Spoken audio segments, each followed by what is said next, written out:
Muraho neza bakundwa, mbaye ikaze kuri The Grace Note Podcast, a place where faith meets a real life and young heart come alive. Uyu munsi tugiye kuganira kuri episode nziza idasanzwe iri very powerful, Sisterhood. Ni gute twaba abakobwa bavandimwe, ni gute twaba abakobwa b'inshuti, rooted to Christ. Mbaye ikaze.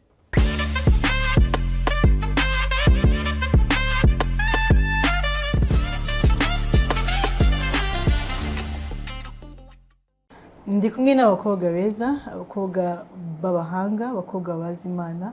Tugiye gufashanya kuganira kuri iyi ngingo yacu yo kureba inshuti, yo kumenya inshuti yariyo. Mbahaye ikaze Nina. Merci beaucoup. Mbahaye ikaze Nadine. Merci. Muri beza. Merci, nari mwiza. Thank you. Nina, umeze neza? Meze neza. Nshaka kumbwira Nina ni muntu ki? Nina rero. Ubundi amazina yanjye nitwa Mvuncyuzo Ange. Nina ndi umu-artiste. Ndi umukinnyi wa filime. Nakinnye muri filime Indoto, nkina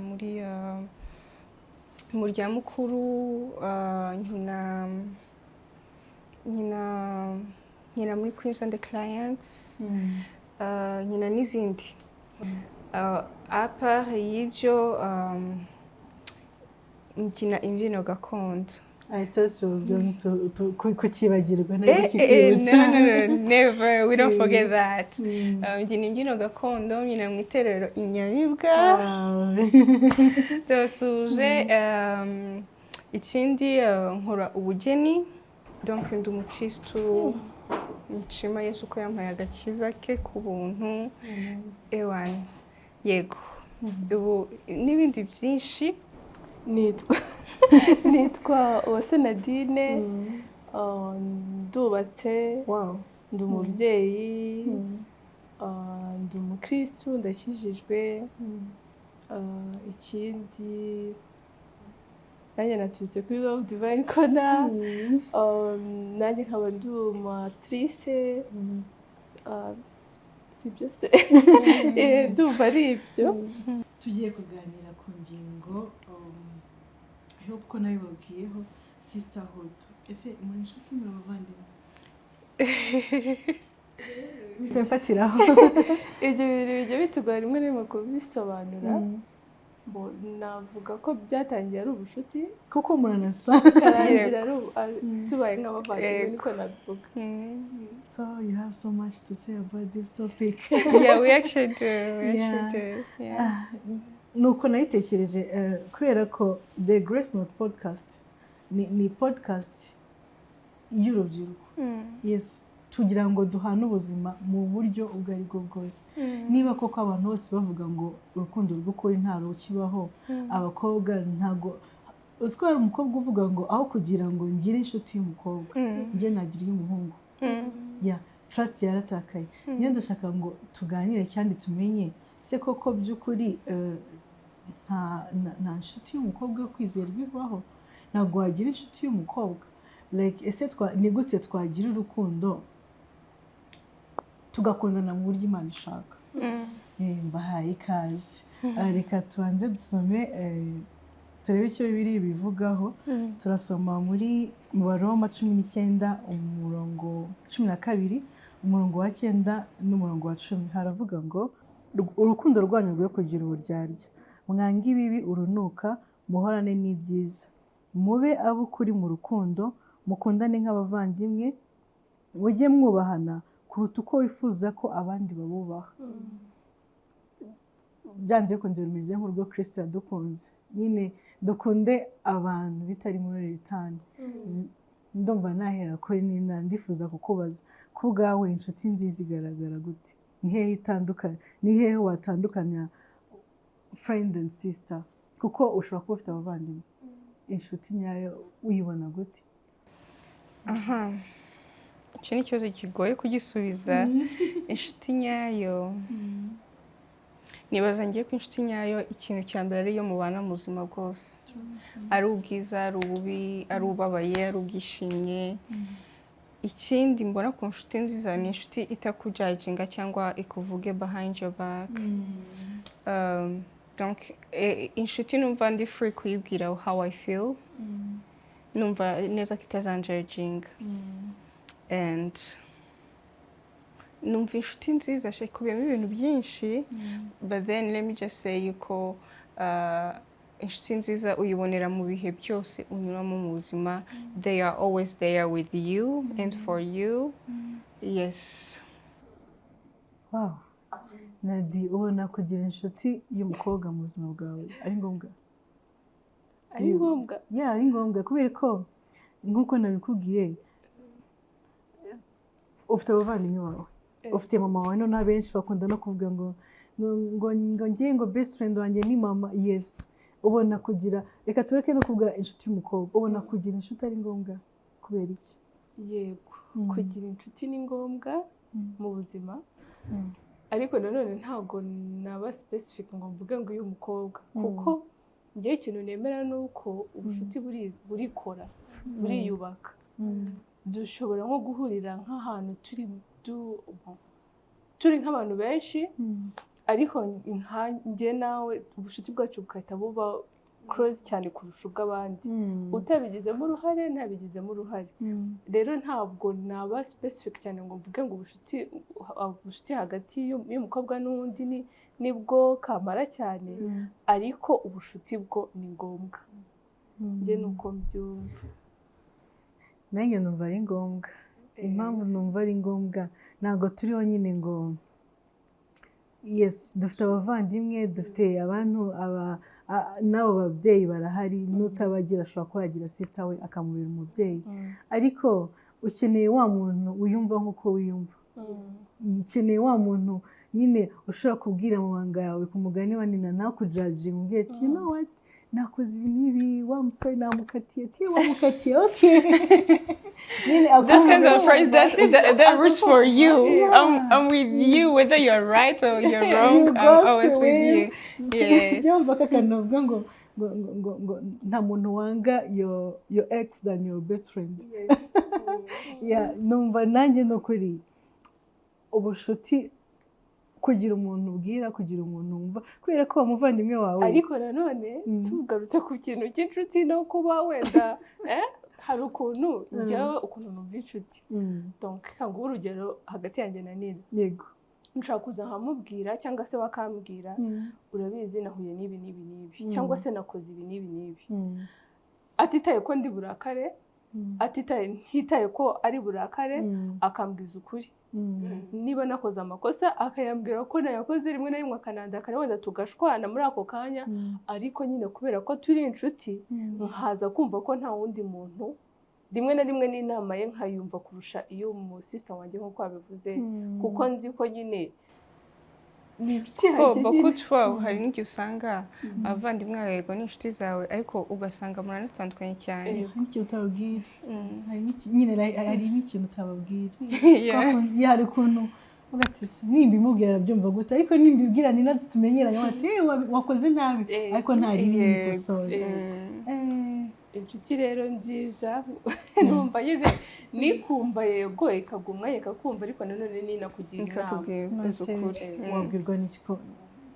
Okay, let's say ko turi hano turi tutatu. Okay, nibwe uko mwahuye, muratubwira gato aba testimony uburyo mwahuye, and buri wese avuga ukuntu how do you know she's the one, yo kwitwa inshuti yawe and she's the one.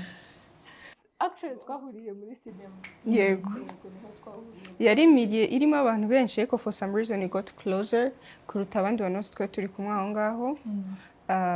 Sifuri twaye gute. Nzi ko umusombere twahuye twajyanye mu rugo. Yuko. Njye ni kwa kudina kubwira. Sha birikora.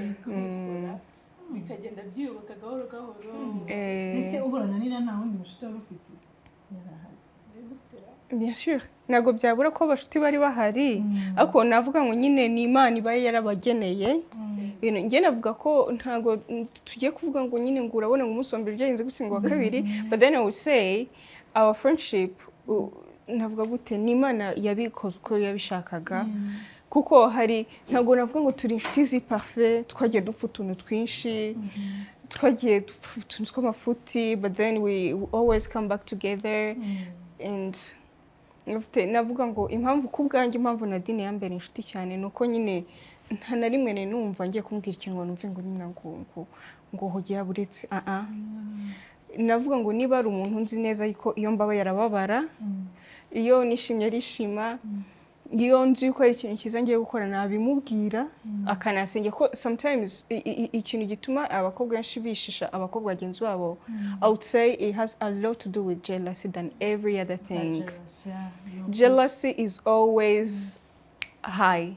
So navuga rero iyo ufite umuntu ubizi neza ko ntashya ashobora kukugirira numva nyine ikintu cyiza ugiye gukora ukumva wakimubwira kandi ukaba ubizi neza ko ari bugusengere ikintu icyo kintu abantu bavuga nyine ngo when you're planning something keep it quiet, like keep quiet nyine until like ubibaye so like don't trust anyone kumubwira ngo project zawe but I know she's a kind of a person I would tell my projects, I would tell my dreams kandi nkambizi yuko apart yuko nta nishari yangirira cyangwa nta kindi kibazo ari bunasengere. That's who she is to me. Like hari n'igihe mubwira ibintu ntaramubwiye ngo nsengere nkuna byaramubabaje nkuri kumwisengera se tugakora nyuma y'iminsi 3 nkumva nese ibyo ntwambwiye se tukazakora amasengesho like she's always looking out for me so I would say navuga ko ari ikintu cyatumye nyine we got like closer cyane.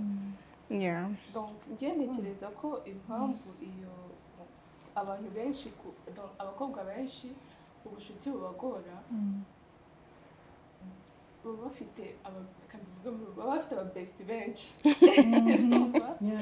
baba bafite aba best benshi nyine ntugira best friend iyo ufite aba best benshi rero buri kintu uganira n'ubu best wa kabiri uwa mbere wenda ndetse nous sommes censés donc tugomba kugira ubundi best umwe cyangwa ushaka kuba ufite inshuti none si inshuti ni ariko actually kugira inshuti nyinshi biravuna kugira inshuti nyinshi njye nshaka kuba mfite abantu tuziranye urabona ikinyarwanda gifite amagambo nyine akereye sibyo ko navuga akereye sibyo nshaka kuba mfite friend ariko noneho mfite na best friend aho inshuti magara wawe ako kana uri kumva nshaka kuba mfite izo nshuti ariko noneho mfite inshuti magara akadasohoka rero abantu benshi bitiranya ako kadasohoka n'abandi bantu ugasanga umuntu afite aba best benshi afite inshuti z'akadasohoka nyinshi kandi zidakwiye no kuba inshuti biragora rero ni hahandi usanga murimo murapfa utuntu tw'amafuti sibyo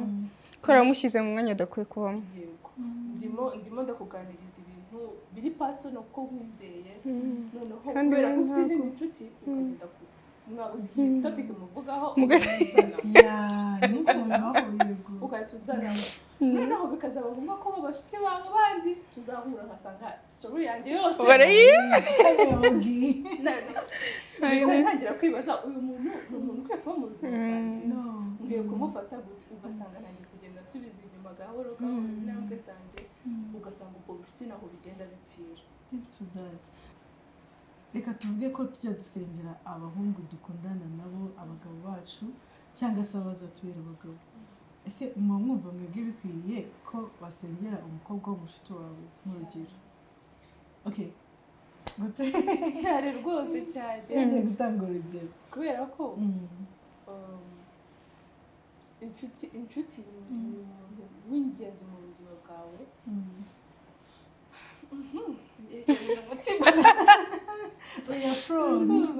Inshuti ni umuntu w'ingenzi mu buzima bwawe.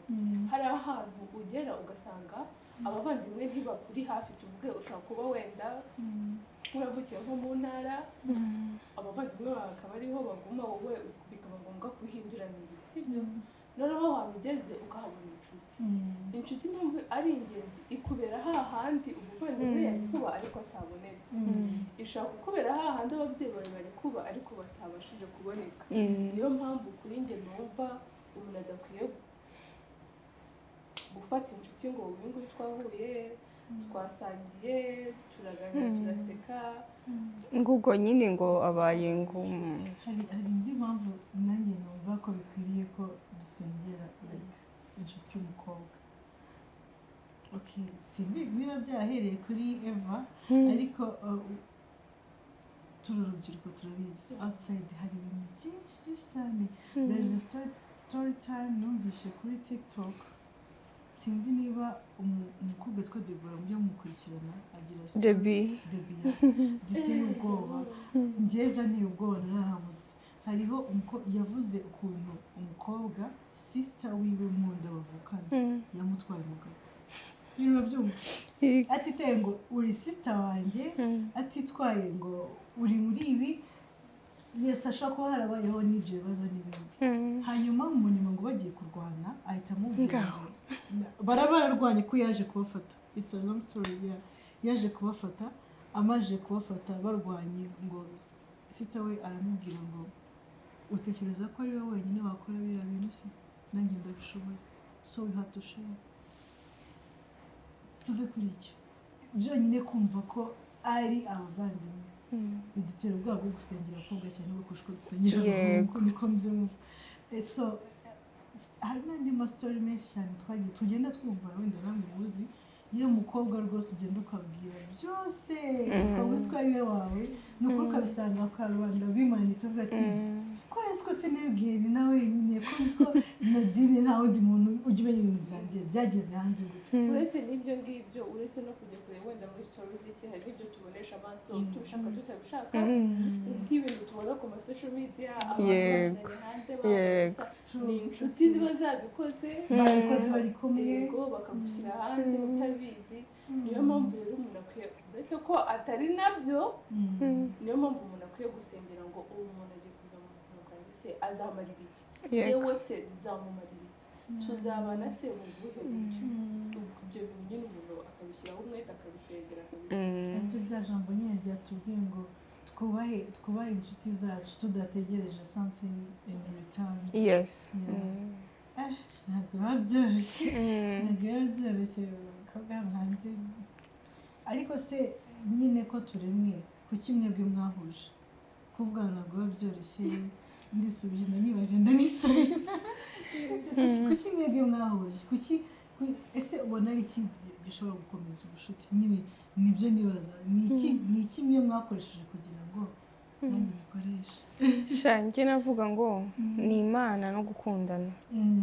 Niba utankunze twikirwa tuba inshuti sibyo, ariko iyo ukunze umuntu yaza ko iyo ukunze umuntu hari ibintu utamukorera kuko umukunzi.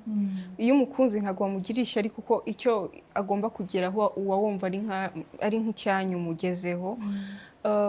Ikindi impamvu uze ngo ni Imana ibigena. Icyo ni icyambere, ni Imana ibaha umugisha. Ubucuti bwanyu Imana ikabuha umugisha, niko nabivuga. Ku bwanjye rero mbona ari Imana no gukundana. Abakobwa b'abashuti bajya bafashanya for success as we said. Twishimiye nabi ujya kubona ukabona Colin afite indi business nkora. Okay, turakorana muri bank. Sorry ko bamuze bank. Turakorana mu kazi akariko kose. By chance barampromoting. Yego. From nowhere and all time ugiye kukubure ko ni kucyumuhaye promotion ko ni nagabikwiriye ko nakora ibintu bakora nyine through that jealous. Can we realize like friendship itarimo jealous? Ubona byashoboka wowe? Cyeshoboka cyane. Umuntu kudisappointinga n'inshuti yawe. Yego. Byashoboka. Okay. That's sick. That's sick. That is very much sick. Kubera yuko mwana like we are supposed to be friends. My success should like make you happy. Kubera yuko nishite naho tuvuge ko nta n'ikintu you will gain nothing from it, but should be happy. Kuko n'ubundi ninkena nzaba burden kuri wowe. Ndetse nimbura bitanu so nzabisaba. Harundi ntawundi. Yego. Ntekereza ko ikintu gitera ibyo byose nuko nta rukundo ruba rurimo.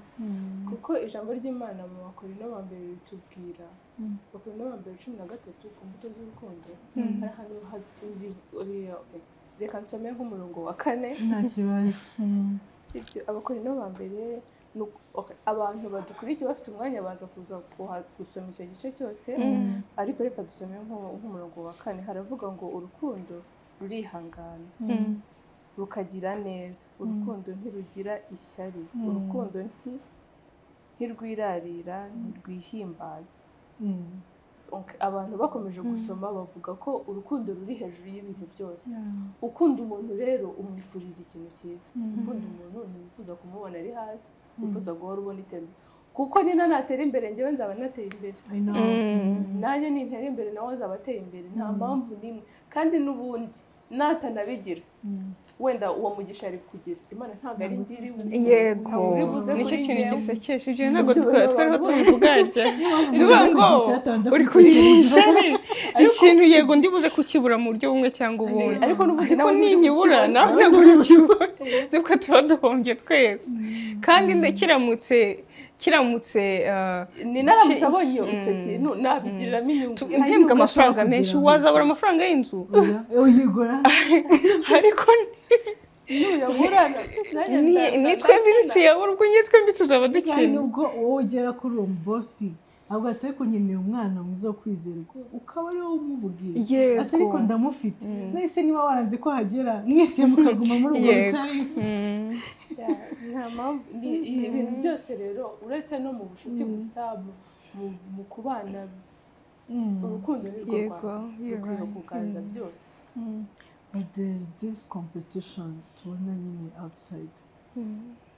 Nyine ukabona niwe mwiza kurusha njyewe, ni njyewe uteye neza, ni njyewe nduza amafaranga menshi, ni njye bakunda. Like outside pressure through friends bashobora gutuma nina ashobora kuba ateye neza nkajya gukoresha bibiliya kugira ngo mere nkawe nanjye mvuwe nanjye mbonwe.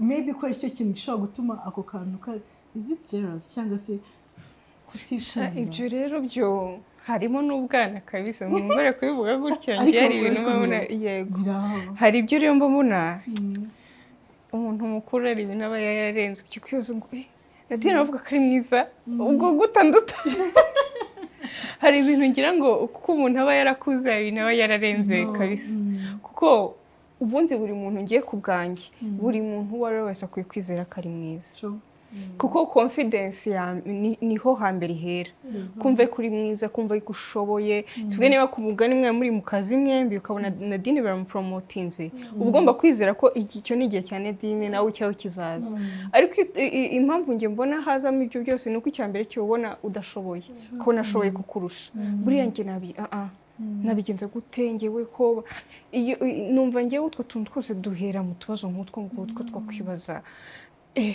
ngewe bipfira muri wowe wa mbere ngewe murabipfira muri wowe wa mbere iyo udafite icyizere gihagije nyine bazavuga Nadine ko yambaye neza uhita wireba kandi ikintu uba wambaye neza ariko kubera ko igihe cyose ureba abandi yego that's very sick mbona ishyari akenshi rituruka kuba niba ari ikintu cyiza bavuze kuri mugenzi wawe iteka ugatumva kikwiye kukugarukaho niba umuntu avuze ngo asa gutya ugahita wumva bikugarutseho niba umuntu ari umukire ugahita wumva bikugarutseho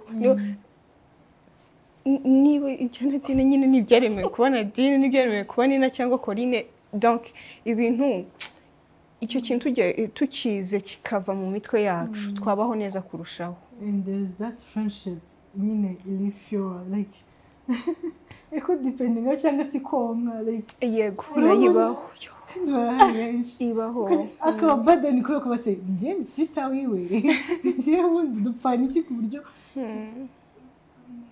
let's say yarwanye niwe bahamagaye yes wavuze ngo ushaka kumusaba amafaranga ariko se okay inshuti yawe bishobora kubaho bya buri munsi ako hari inshuti yawe muhura ari uko buryo kugusaba ikintu that's sick that is not a friend that's not a friend nise Nina ni gute umukobwa w'Imana amenya gushiraho boundaries kugira ngo agire amenye inshuti nyanshuti nkuko wabivuze okay ni Imana ariko nanone bisaba ubwenge kuko ari ubwo tubona abantu bose badusekera tukagira ngo baradukunze ubwenge ko ni umwana mwiza Corinne turagukunda koko se bose baragukunze like nyine nk'umukobwa w'Imana ni izihe boundaries ugomba kugira mu gihe uri gukunda inshuti zikwegereye n'izibiza izije kukwangiza cyangwa se yakukwangiza ngewe rero ukuntu nabivuga sinavuga ngo ukwiye gushyiraho izi boundaries kuko ntubuze umuntu ugusanze ahubwo nk'umukristo egera Imana yigisha inama usenge nukuri ngiye ikintu nabonye umuntu wo kukugeraho azakugeraho n'utari wo kukugeraho ntazakugeraho ntabwo nzaba nicaye ngewe hano sibyo cyangwa se mu rugo iwanjye cyangwa se hehe ntajya mu kabari ntajya ahantu ngo noneho mpure na za nshuti zo mu kabari ntaguciye mu ijambo nati hari Bibiliya navuga ngo nta gihe umucyo uzigera uhura n'umwijima na pasiteri yigeze kwitubwira icya mbere cyo ngiye numva umuntu udahuje indangagaciro umuntu udahuje principe umuntu hari ahantu ntago dukwiye guhura nyine that's what navugaga ko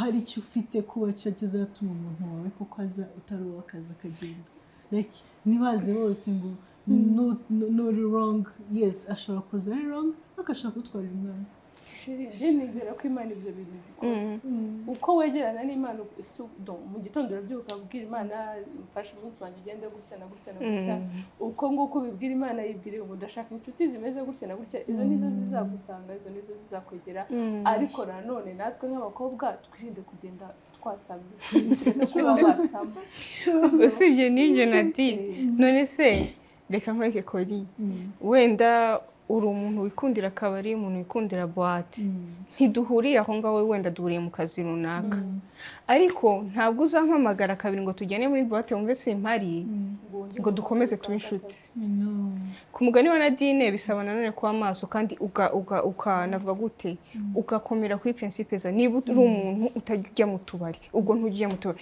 umuntu wari wese wagusanga akubwira ngo ese urumva nk'abantu tuvuge ukaba ufite nk'umwe mu nshuti zawe ugasanga nk'abandi bantu batamuzi ariko wowe uzi bari kukubwira ngo shaka uriya mukobwa agaragara nk'ufite igitsuri aramutinya ntabwo se namuhera he namwinjira gute ukumva nyine kubera ibyo bintu Imana nyine igitanga n'igitinyiro kubera uko kuntu ugaragara kubera uko kuntu witwara hari ibintu bidapfa kuza ngo kwegera uko byiboneye rero twebwe dukwiye kumenya ngo nditwara gute mu bantu batanzi nditwara gute ndagenda aho mwasama abantu bose ndagenda bahobera abantu bose menya nyine uburyo witwara ariko noneho ibyo biri hejuru yabyo byose usenga Imana uyibwire guha inshuti z'umugisha ikwambika icyo gitinyiro n'igikundira ikiguye ariko kirenzeho igitinyiro hari abantu baba bagukunda ariko bavuga bati bakumanyira ibyo bitandukanye na wa mukobwa na ba bakobwa nyine bavuga abantu bose barabizi ndasuzugura oya rwose izo ni za ngeso za kamere ziba zitarapfa ukumva ni nka pride yuko usuzugura yewe uba barabizi ko usuzugura oya rwose ndakubujije hari n'akandi kantu okay twese turakijijwe nubwo tutagiye tuvuga uburyo twagiye dukizwa ariko hari akantu k'abantu bakijijwe nyine bironda uri muntu ntabwo yatugeraho ese uba imbuto gute uwera imbuto gute utemeye ko abandi bantu baza bagasoroma kuri urwo rubuto rwawe b'abantu nyine baravuga hoya niba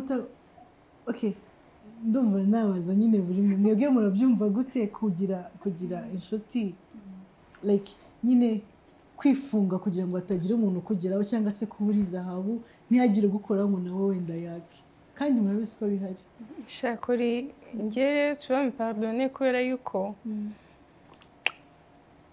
ubanza bw'abantu batekereza gutyo kubera yuko njye numva umuntu udakijijwe arakamura aragukamura ni ukuri tugiye dukurikiye tureba dusubiye inyuma twareba inshuro zose twagiye tugwa tukongera twabyuka byaterwaga n'abantu benshi kenshi tugendamo ariko igihe twazibukire twavuga ngo Kristo reka ibi bigare mbivemo reka zino nshuti nzivemo ubundi ahasigaye ukoresha icyo ushaka ijambo ry'Imana rirabivuga muri buri gice cya mbere ngo ntukicarane n'abakobanyi yego ngo ntugahagarare yego dore icyo ntemera wenda no kuvuga ngo nta nubwo ngo waganira n'umuntu tuganira nkubwira ijambo ry'Imana ninkubwira nyine kuva mu byaha nkabona ntubyemera twigorana cyangwa nina reka nkubwire hari igihe umuntu nyine aba biryamyemo pe biri busabe kubyuka akicara akazabona n'imbaraga zo guhaguruka sibyo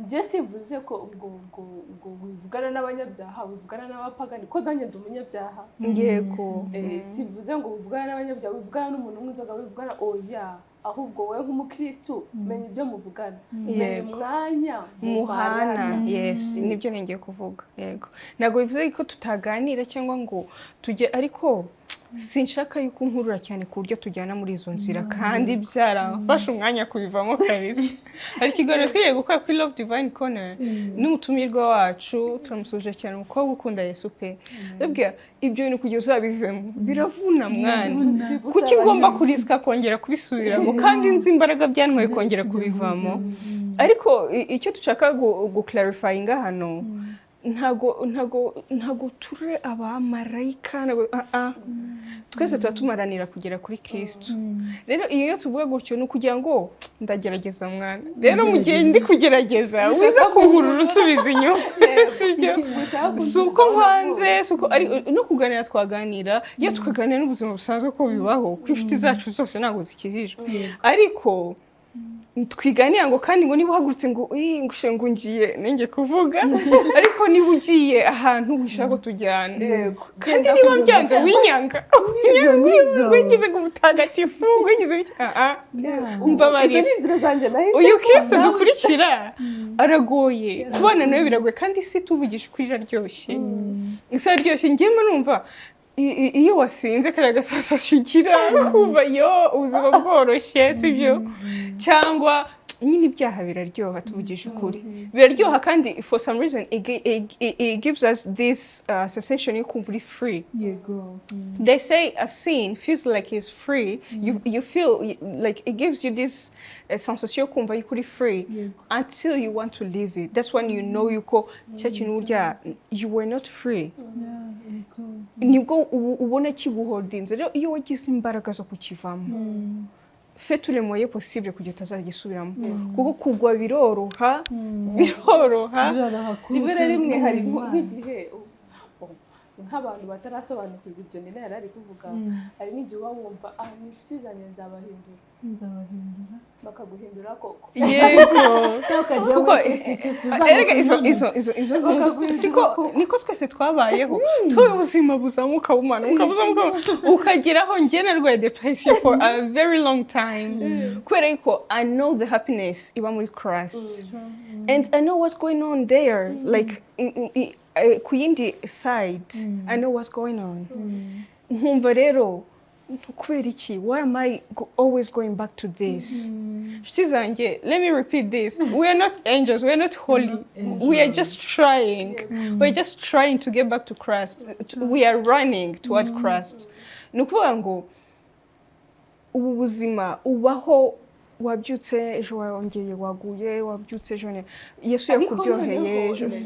n'abantu mwe ni ntavuge ngo ejo wongeye waguye hari ukuntu ubwo ukarambarara yego ukagira n'isoni zo gusubira imbere y'Imana sibyo rero iyo tuvuga ngo turatinya gusubira hahandi no gusubira hahandi ukora icyaha ugatinya no gusubira imbere y'Imana nukuri iyo tuvuga ngo twarakijije twamenye Kristo suko tutari abanyabyaha kuko imbere y'Imana ibyaha byose biranga rero hari umuntu uba ukiri hahandi hasi cyane ukavuga ngo ninkomeza kumwiyegereza naya ntambwe maze gutera irasubira inyuma kuko tuvugije ukuri ashobora kuza ataje kukumanura ashobora kuza agukeneye nibyo koko nyine nawe ahantu ari yararemerewe ayo madepression yaramwishe ibyo bibazo by'umuryango biramwishe nawe yabonye nkuko wabonye ko ari bukabihunga nawe yabonye ko ari araza gusanga nyine nkuko wavuze ko tugomba kugira ubwenge muri ibyo bintu nibaza ko n'urundi ruhande rumwe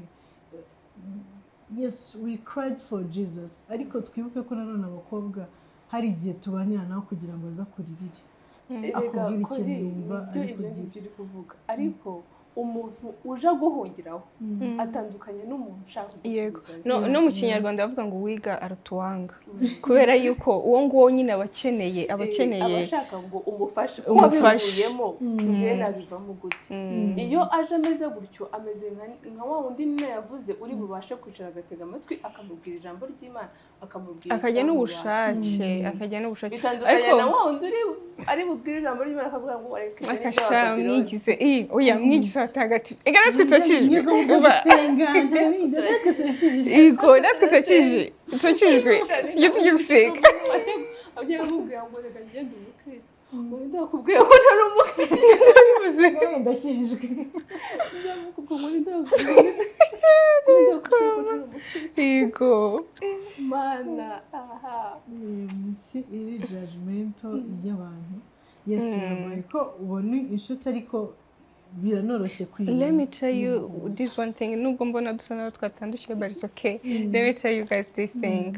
Have you ever felt this guilt you feel iyo uri when you're trying to be, you know, when you're trying to like mvuge ngo to be in the right path.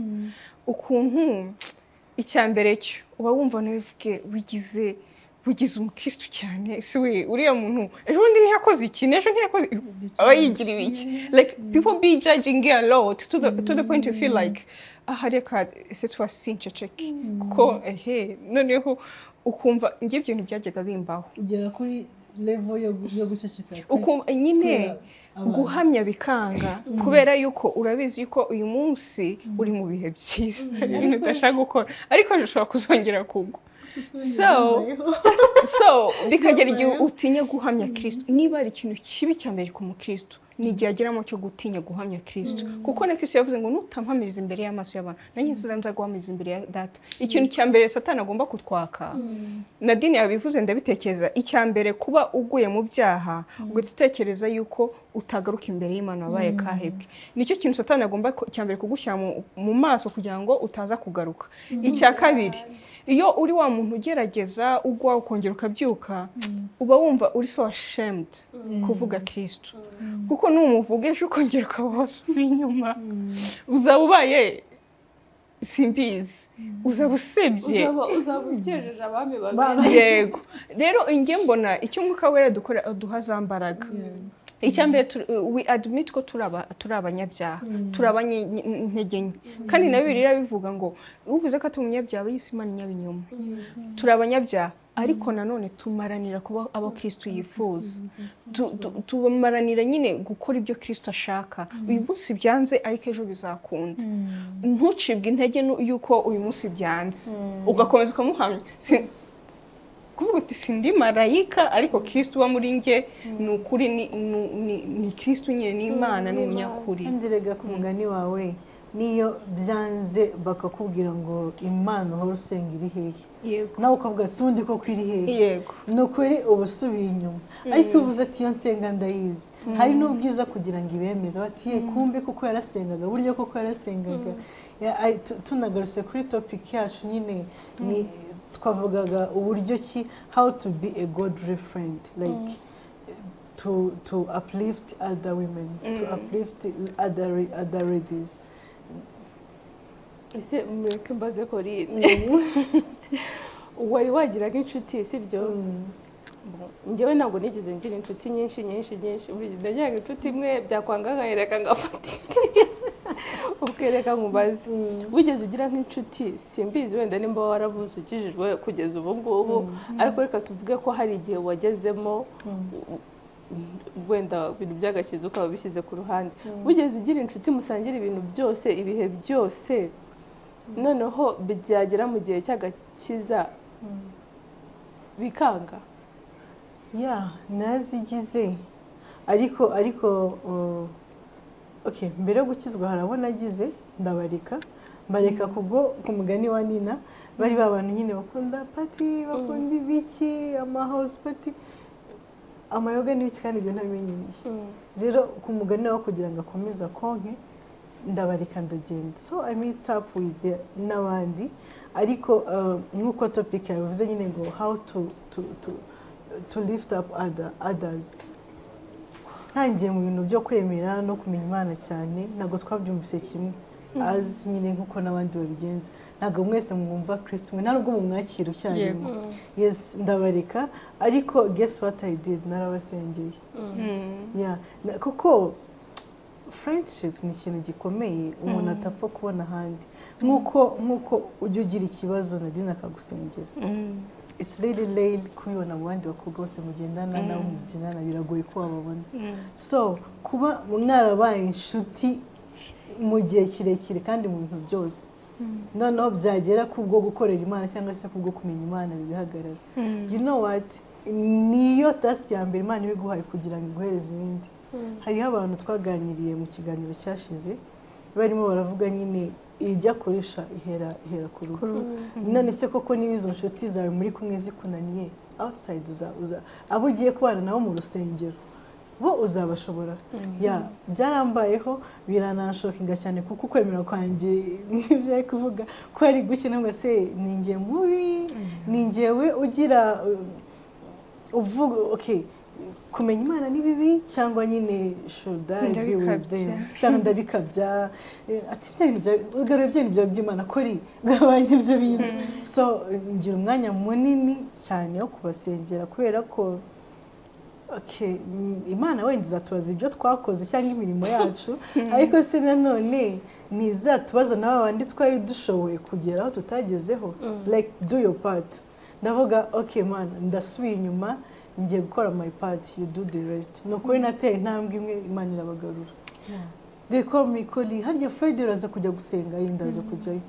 Hari ikibazo tujyanye ngo ni muzi nta kibazo. Ariko Nadine dore ngiye ikindi mbona. Dewe ikindi kintu ngiye mbona. Reka dore ikindi kintu ngiye mbona Nadine.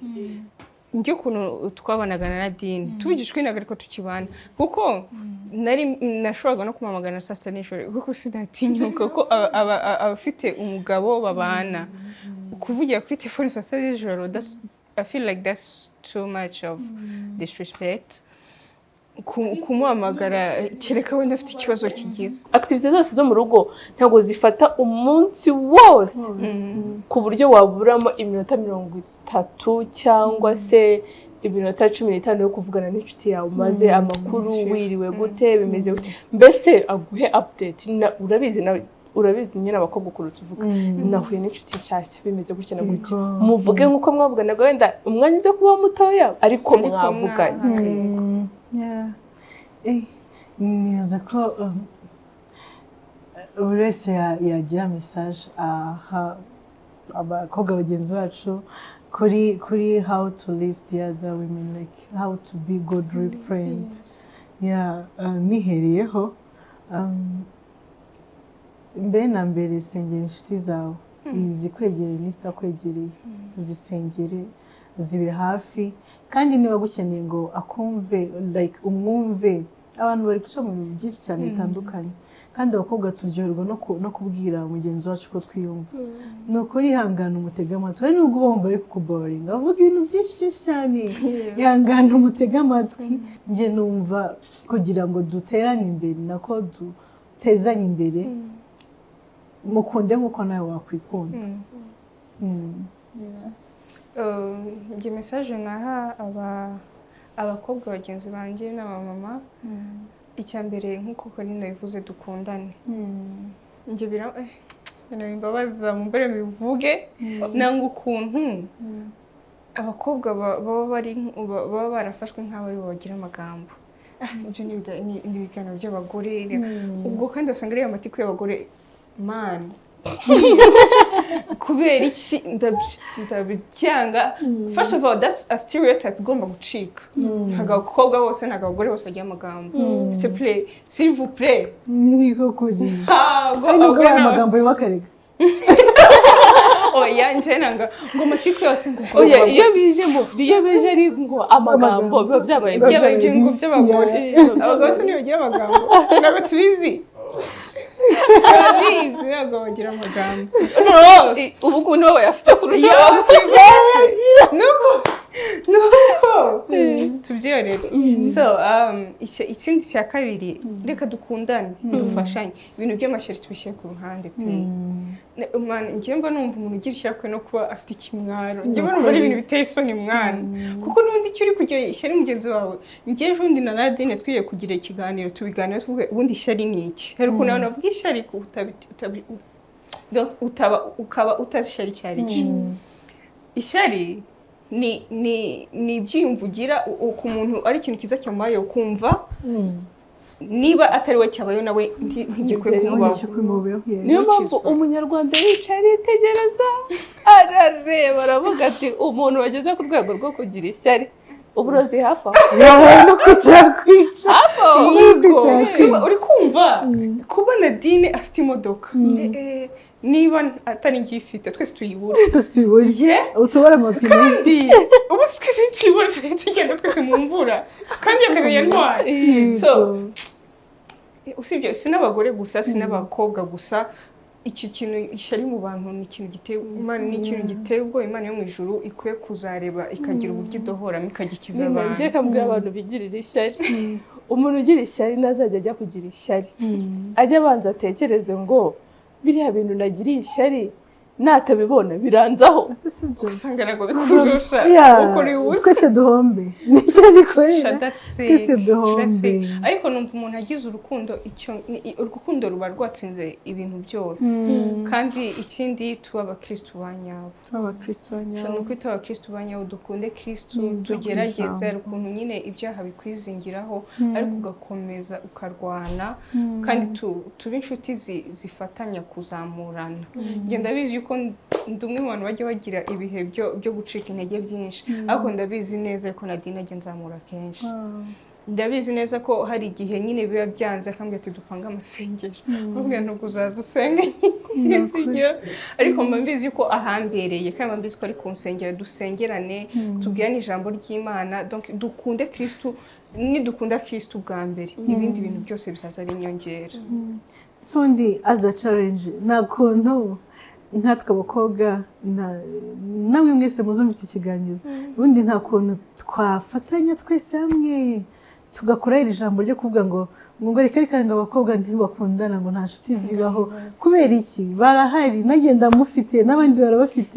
Kuki dukomeza tuvuga ngo natwe ubwacu tukisenya? Yes, abo ngo bashaka kubivuga ko nta nshuti z'abakobwa none uzi ikintu kirenze ni twebwe tubipromotinga cyane. Yego ntazihari nge akugira ngo mwishuti n'umukobwa nagira abahungu benshi cyane. That's wrong. Ko ari ibintu tuzacamo utazabasha kubwira umuhungu icyo ngicyo n'ukuri. Hari ibintu ngenzacamo, hari ibintu bizambaho ntazabasha kubwira umuhungu. Kandi rega gusapotingana si ukuvuga ngo navuga gute se, si ukuvuga ngo utangije business ngo amafaranga. Niba ntangije business ukabona kan wenda kari related n'iyo business kanyigisha kantereza. Niba ari Nadine ari umubyeyi nkabona kan ukavuga kurera umwana neza ndakamuha like twazamurana mu buryo nta giteka bigomba kuba amafaranga. Yego friendship ntabwo akwiye kuba amafaranga kumugana n'ishari. Nadine nange inama inama njyewe ikintu nabwira abakobwa cyangwa abamama icyambere menya gutandukanya inshuti n'inshuti magara. Numbasha kumenya gutandukanya ibyo bintu ubuzima bwawe buzakorohera. Bizanagufasha kumenya ngo uyu ndamusengera muri iki cyiciro, uyu ndamusengera muri iki cyiciro. Ikindi dusaba Imana ubwenge irabutanga. Iduhe mwuka wera wo kumenya ngo uyu muntu akwiye kuba mu buzima bwanjye, uyu ntakwiye kuba mu buzima bwanjye. Hanyuma rwose ibindi byose ni urukundo. Ubundi riya jambo nasomye abakorino ba mbere igice cya 13 niyo ni cyo gice nkunda cyane kurusha ibindi kuko kivuga ku rukundo. Urukundo ni inkingi y'ibintu byose. Ni inkingi y'umunezero mu bantu. Yego abari nk'ibintu bishoboka bakavuga ngo ugira ikintu hindura kimwe ku isi. Nahindura imitima y'abantu nkayishyiramo urukundo byose byita bihinduka.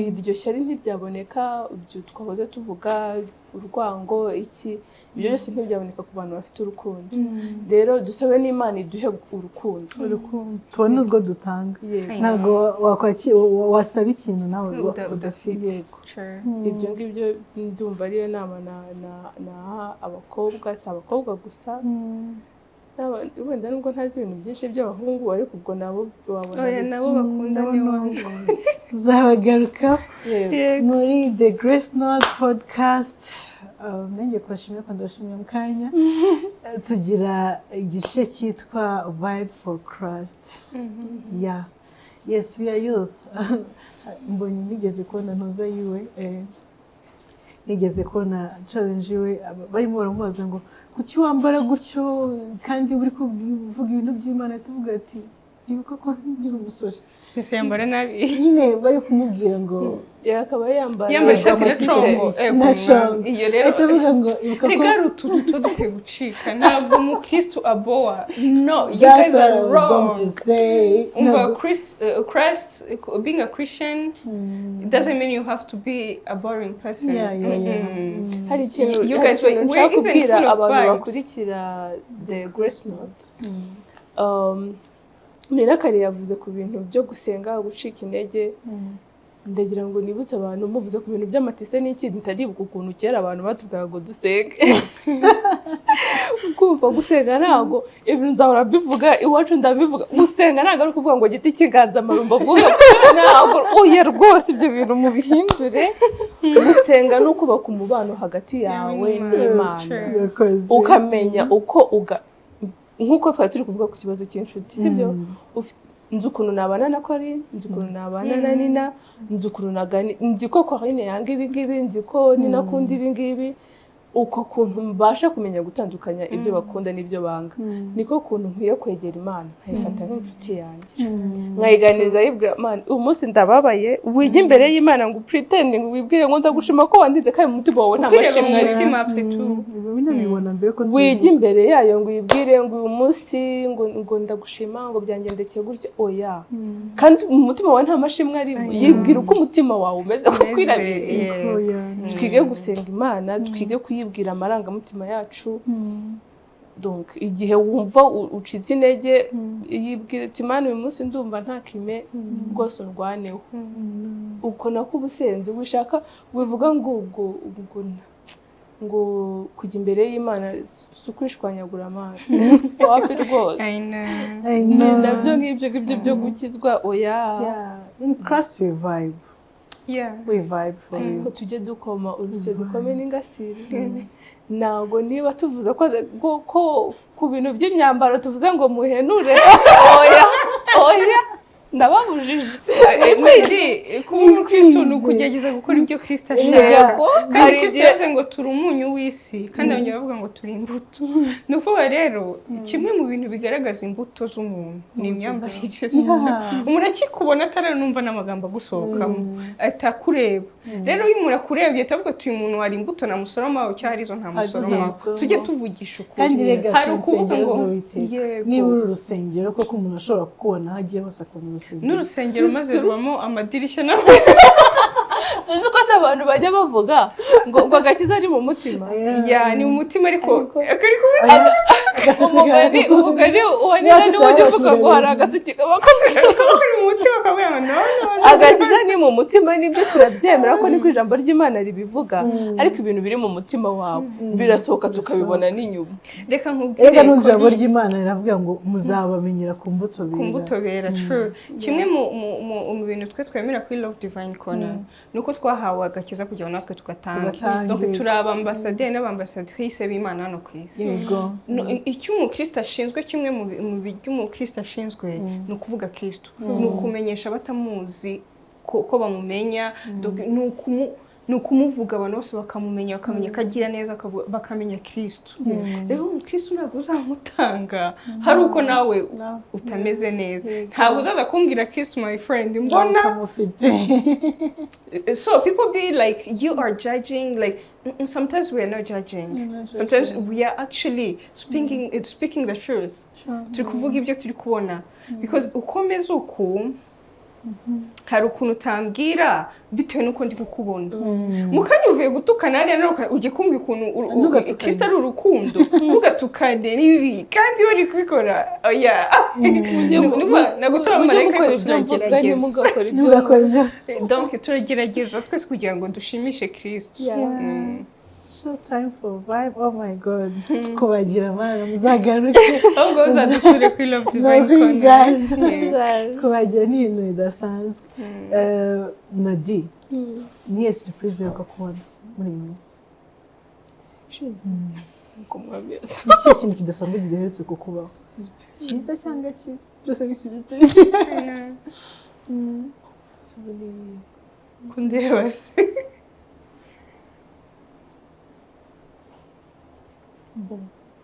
Urumva ntago kamvuga ibinjemo ntago nahita amenya ngo ni yingi ariko bya byose ntayo gusa buri munsi ntungurwa no kumva umwana wanjye ari ijambo avuze rishya. Biba ari bishya nyine nkahita ese bimenye ryari. Ndumva ari nk'ibyo bintu biretse kumbaho navuga byanunguye. Reka kubwira umugabo ko umukunda ryari. Ego se mukanya njya kuzana ubwo zirayobobwiye. Niba ngiye kubaza ngo ufite amafaranga angahe tuvugana yose umva ndababaye unsiga akamomo usiga ka nimero kawe akamomo umva hari umusiti wanjye njya mubaza iyo atameze neza ndamubaza bite se ngo wimbaza ntarira nero utambaza amafaranga afite nkarira. ni iki kintu cyagiye kukukoreza mubanga shange rero kabisa ndarira ndiririra ati ndarira niki kintu nakivuga ariko rwose bireherutse misubikishize sinzi namwibwe twaganya ko ari mwambarije kano kana kariko sinzi akana gaki akana gaki kori neza neza utugariye kubaza akana gaki rero nagize ngo nagatako akanere agasanduku k'ibitekerezo ako ni muvuge ibyo mubona byagenze neza n'ibyagenze nabi akani ni gift duhereza buri muntu wese waje aha ngaha. Ego ni nyinshi urahitamo izo ushaka ako ushaka. Actually ni ibibazo urasoma ikibazo kimwe urakitubwira ko nanjye ntacyo nzi urakitubwira hanyuma gisubize niba ari cyo kwirukanka uriruka. But sinaragiye as a matter of fact it's a challenge. Kapata kanyu mara yanjye akanyuma se nawe nakagezeho kafataka. Yesu we hano guhindura That's yours. Nadine nabanze Kurani Nadine Uyu mutsiko iki Nadine nabanze barambajije ngo namenye ryari ko ubuzima bwanjye bufite intego. Yamaye shima nishime kutaguranye namenye ryari ko ubuzima bwanjye bufite intego. Hari ubaho mu Kigali gusohotse kuri no ngomba kugenda gutya na none igihe nafatiye umwanzuro reka ngiye mbikubwire uburetse gato ntabwo ndumva ikibazo ariko ntacyo kimbwira. Reka mbwire hari igihe wigeze kurira uravuga ngo Mana yamarira ndize sinzongeye kurera umwana w'umuntu. 2020 high five your best friend. 2020 kabisa. Wow Nina. So ikibazo cyanjye avuga ngo nirihe jambo ry'ukuri ry'Imana ryahinduye ubuzima bwawe burundu. Okay. Nirihe jambo ry'ukuri ry'Imana ryahinduye ubuzima bwanjye burundu. Reka mbabwire ndavuga ngo ijambo ryahinduye ubuzima bwanjye nkunda kurivuga ni ijambo ryo muri Yesaya rivuga kuri Kristo. Navuga ngo Karange Nadine aguma mbwira mvuge gikeya nitonze. Ubuzima bwanjye ndavuga bwahindutse cyane. Igihe nasomaga ijambo Yesaya 53 rivuga nyine kuri Kristo ukuntu yadupfiriye. Yesaya yarariho ngo yadupfiriye ukuntu azadupfira. Donc Yesaya yarimo ahanura Kristo. Sinzi impamvu mu nkuru zose zivuga ku rupfu rwa Kristo iryo jambo rimpora ku mutima cyane. Nyine numva Kristo yanyuze mu mubabaro mwinshi kubera twebwe. Yego.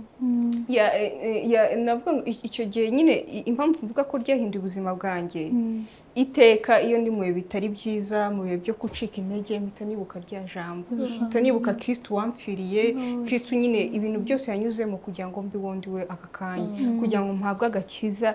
Mana yanjye iyo mvuze guhabwa agakiza nshima Imana cyane cyane kuko amagana menshi, reka tuvuge ngo tureke kuvuga y'abantu, to reducing tuvuge ko ku bajene bari hano hanze. Imana ikandeba ngiye gafifi utagize icyayiha, Imana wincenga nyiri kumeze. Ugati mwana wanjye ngwino ube mu bankorera, ube mu bagira umugisha wo kumenya. Imana nukuri ni ikintu gikomeye. Rero iyo ndebye urwo rupfu rwa Kristo akenshi iyo mvuze nyine iryo jambo nyine rya Yesaya yo rirankoma cyane cyane ukuri hora ari imbere cyashye. Yego. Amina. Bakabine nawe nafatemo akarore nyine. Yego kora cyangwa tubyoroshye akira subiza kino kibazo kandi subiza na kiriya. Ndafata kandi. Oya. Thank you guys. We are now being the host of the Grace Note podcast. Subiza kuri. Ariko mwabivuze reka. Oya, vuga ibyawe. Ni ryari wabonye kuza umugabo afite ubundi ubona ubuzima bwafite ikiragira. Nagura biraza. Nagiye gishize ntaramenya uwo ngomba kuba we. Actually si publicité ariko ahantu nsengera haranyaje nago mbeshye ahangize umuntu ntigeze ntekereza. Urumva dufite umushumba uhuza abakobwa, Mana yanjye bafite imbaraga, bafite aho bageze, bababaye, abishimye ku buryo hicara ukisangamo.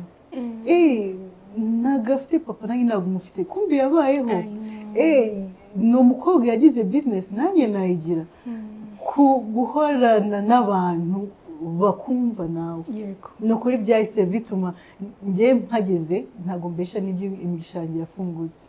Natangiye no kumva ijwi rya Mwuka Wera kugeza naho The Grace Note podcast ije. Ni ibintu bidasanzwe rero si kera ariko no kuva muri 2020 actually nageze muri 2019 ariko natangiye kugira intego 2022 ndangije kaminuza. Nibwo natangiye kuvuga si ngombwa ko turindira ibyo twizeye, wanatekereza ibindi ukagira aho ugera. N'ubuntu bw'Imana ndabishimira Imana. Ijambo ry'ukuri ry'Imana ryahinduye ubuzima bwanjye burundu.